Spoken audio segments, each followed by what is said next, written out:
So I have just got back from the gym, and tonight is the night before my event tomorrow. So this entire week I have been locked the fuck in because it was Christmas just before.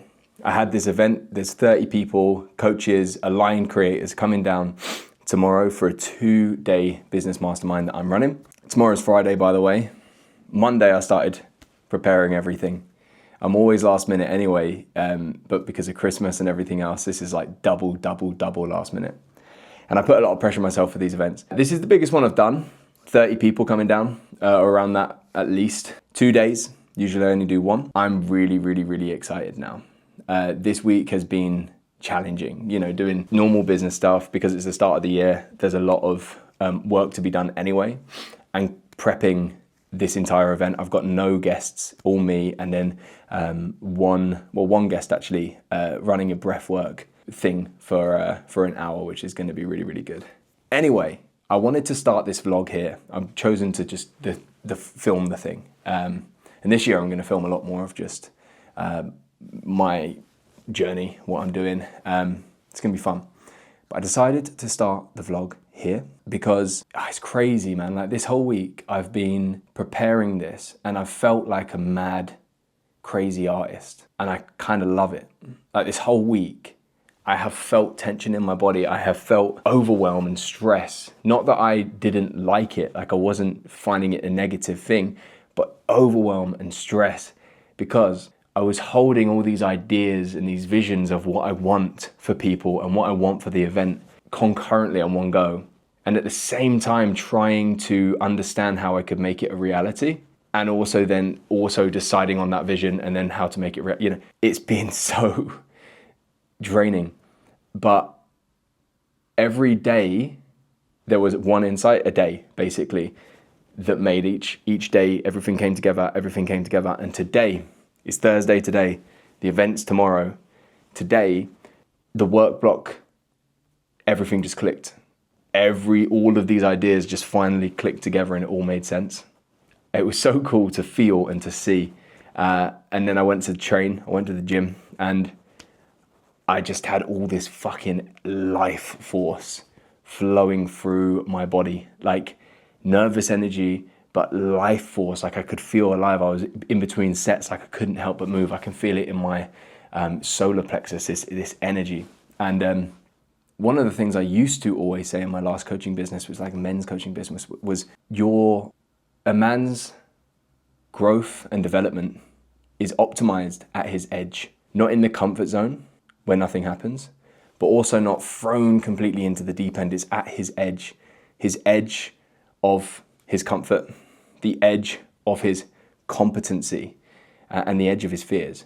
And, it might sound huge to some people, it might not sound huge to others, but 30 people traveling from all across the country down to Manchester for 2 days, getting hotels and everything to come and listen to me is exactly that for me. And it's so easy to not do these events. It's so easy to stay in the comfort zone and, keep rolling through. But it's always funny, as soon as you're at your edge, as soon as you've decided to be at your edge and you're there, it's when you feel most alive. It's when literally life force, right? It's when that life force starts to fucking surge. And I really think that that can be felt. And I think the people that have stayed in their comfort zone too long and they're not doing anything and they're just kind of going through the motions and, they lack life force and you can fucking feel it. Anyway, I'm about to eat my post-workout meal. Then I have one final work block because there's still one more workshop to create, and then hopefully I can sleep. And it's event time tomorrow.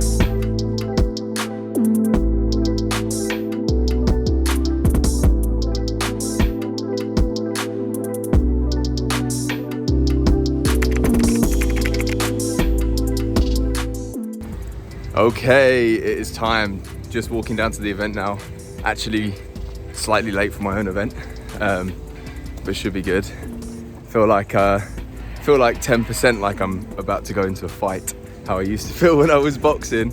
It's like a show. Got the yoga mat ready for breath work. Got Chris with me. How we doing? Thanks for coming, Chris. All good. Let's go.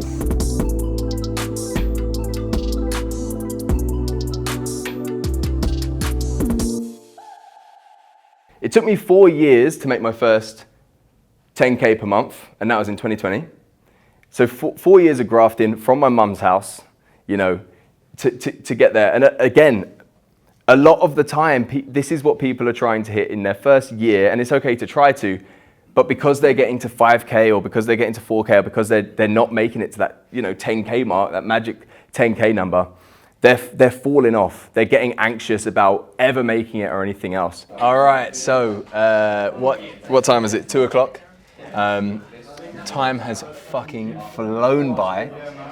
As I said, I spent all week creating content for this, and the first hour of content, it was meant to be an hour, has taken 3 hours. So I'm having to skip huge amounts, as we always do. But I think it's good so far. Is it all right so far? Some of the people coming back from lunch and everything. We're just about to kick off. We've got Becoming the Aligned Creator next. We're going to start getting very, very strategic into 2025 strategies, what's working, what we're gonna be implementing moving forwards, like each and every one of the coaches and creators. Then we've got breathwork, which is going to be perfectly placed with all this thinking going on and all these new ideas. The breathwork is such a powerful tool to get out of your thinking mind and into feeling. And I expect a few tears and a lot of insights. Should be good. This breath is just mouth open like this. And there's no pause at the top and no pause at the bottom. Then we'll do a breath hold. I'll talk you through this as you're doing it. Then the second breath is more pursed lips. So this is a bit more Wim Hof style. And it's, and you want to do belly, chest, exhale. Belly, chest, exhale. Breath in and breath out. Can you make your breath deeper? Feel the ribs expand as you reach the bottom.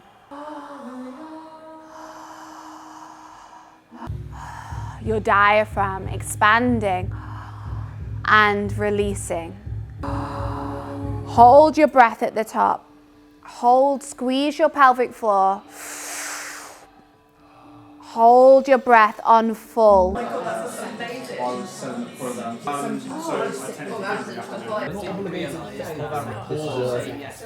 Mutually beneficial agreement. I shall be commenting under your link. Definitely. Day 2, baby, let's go. So, just walking down now for the second day. I'll be on it, I think I said probably anyway, on this little road walking yesterday in the video, but to be honest, yesterday I was nervous. I was really, really excited and also anticipating it. Mainly like, I've done these events before, but mainly like, you know, it's like 8 hours, right? And I'm always so concerned of like, what happens if we start and it's just terrible and we're just stuck there for 8 hours having a horrible time. Luckily had really, really good feedback, connected with all of the people there so well. Some not as much as others, sadly, like they left and then I was like, oh, I didn't get to see them much. But as you saw, we went for cigars after, which was my favorite. I obviously love cigars, but it's quite nice to take people, like everyone, to my usual place, you know what I mean? Like all different people, all part of the program or people like that, clients, but my usual place where I go anyway, you know. It's really cool. There wasn't a huge amount of actual experienced cigar smokers, so I was teaching them how to smoke cigars and everything. Yeah, I loved it. Anyway, walking down again for today, and today's gonna be an interesting one. So kind of half the day, even though I've got the room for the whole place, so we can go for longer. Today's all about bringing it back to the ground. So what I mean by that is, like, yesterday was a lot of high conceptual stuff, bigger picture thinking things that will shift thinking, bring insight, and often will give some actionable points. And it always should be, insight should always become action at some point. But today is all about, cool, now that we've brought all of that up, let's really go deep. So there's a few less people this day. We're gonna really, really create some growth plan for 2025. And really start to create their Align system, their offer stack, things like that. Yeah, excited for today anyway. Okay, we're going in. Doors were open before I was here. Yes, guys. Yes, people. How's it going?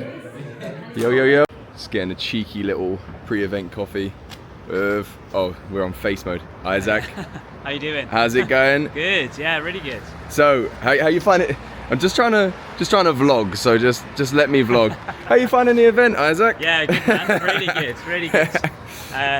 Yeah, the content's great. I think, you know, this is just a nice culmination of all the support Louis given me over the past year. And yeah, it's great. Just really good group of people, and it's nice to get new insights and things. Always. And Yeah, it's great.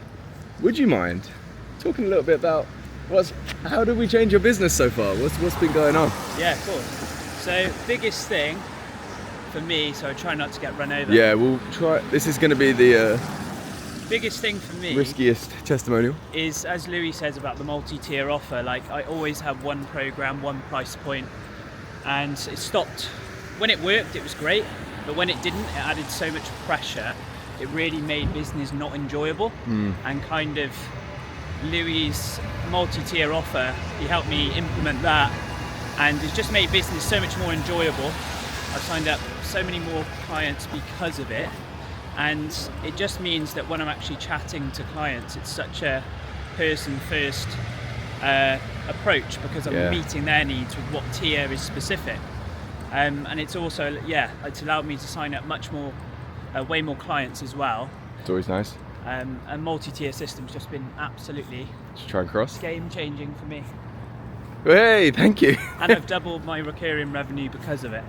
Boom. And one of the things we said yesterday, thank you by the way, Isaac. That's all right. That really became like a testimonial. Sorry. you, sir. We're just walking to get coffee. Now it seems like it was all part of a evil plan. But recurring revenue, right? So Isaac just said, let me face track myself so I don't have to worry about it.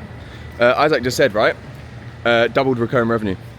Now, that's really important. One of the things that we said yesterday was emotional regulation is paramount in business. If you're not regulating your emotions, you are going to lose and you're going to make some stupid mistakes. And one of the biggest, other than meditation, understanding how to regulate your nervous system and everything else, one of the practical bits of advice that you can have to actually regulate your emotions is revenue regulation, right? These big fucking jumps and these low lows from like only doing upfront payments and stuff is painful and can make you do some stupid shit.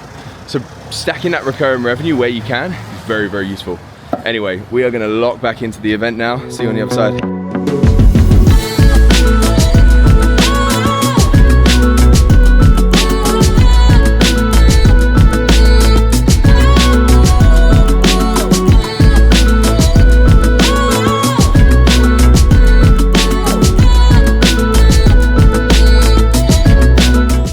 I would do it slightly differently, right? So I would have, to be a little bit simpler, I'd focus on the membership first. Yeah.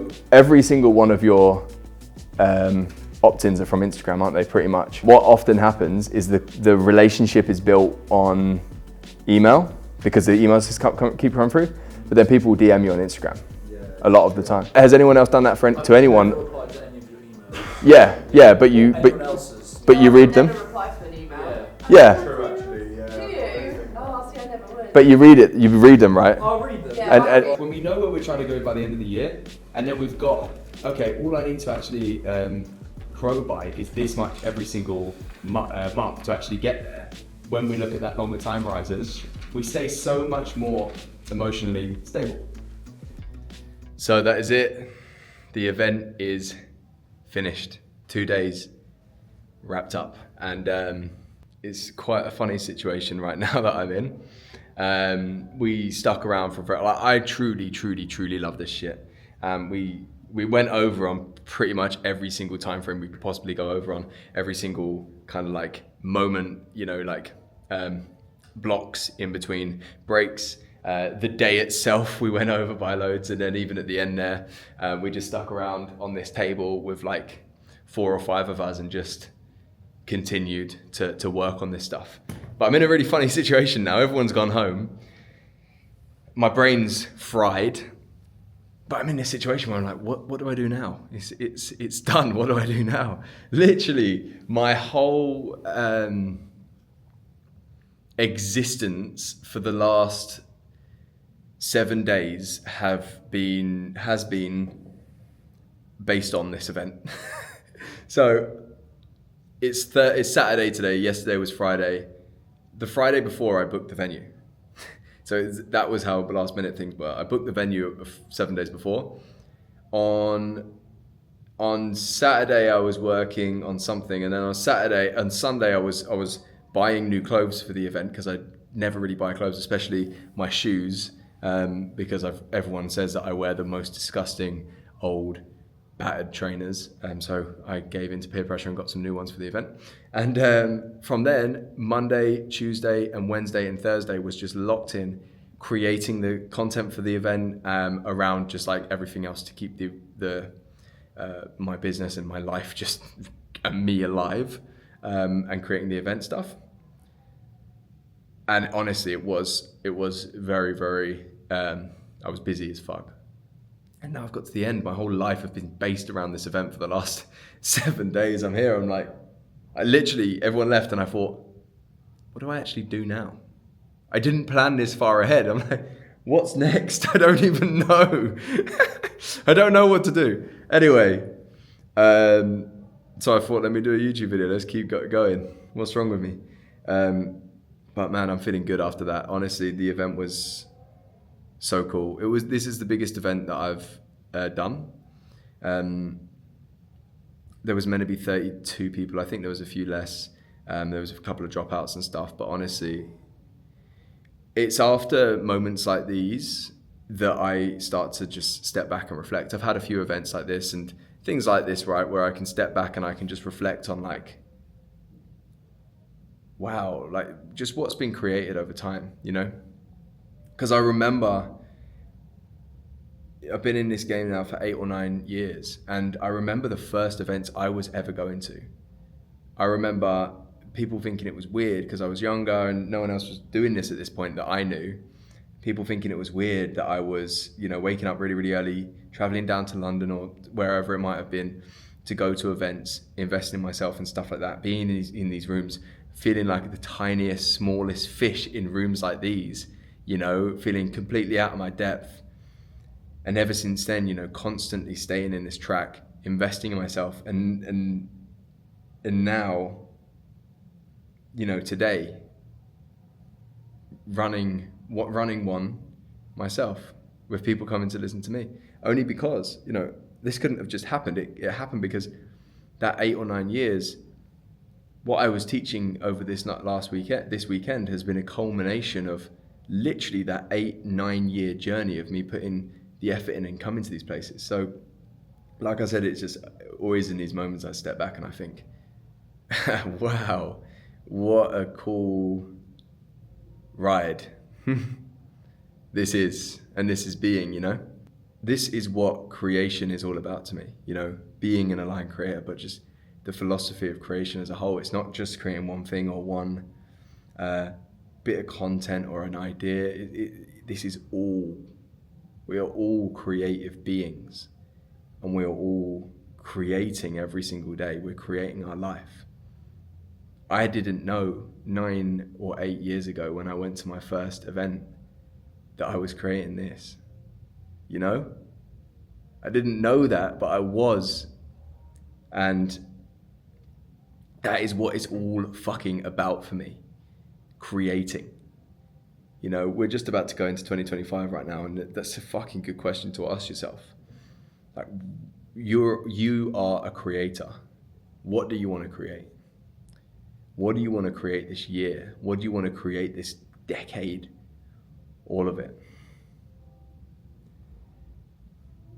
I feel good right now. This was really fucking cool. If you're still watching, take that on board. I don't know what you're getting from this, but take that on board, and also lean into your edge, right? I said this at the start of the video. lean into your edge. I'm on the other side of this, and I know that some of you might watch this. Some people might watch this and think it's barely anything. Some people might watch it and think it's huge. For me, this is big, and it will continue to grow, and that's just how it goes. And this was an edge for me. I was nervous before, you know. It would have been much easier just not to do it. But these are the things you remember. These are the things that make you feel alive when you commit to something that forces you to be at your edge and asks for the best of you. So anyway, this has been a cool journey. This year, I'm going to be documenting so much more of just my journey because I like it. And thank you for watching.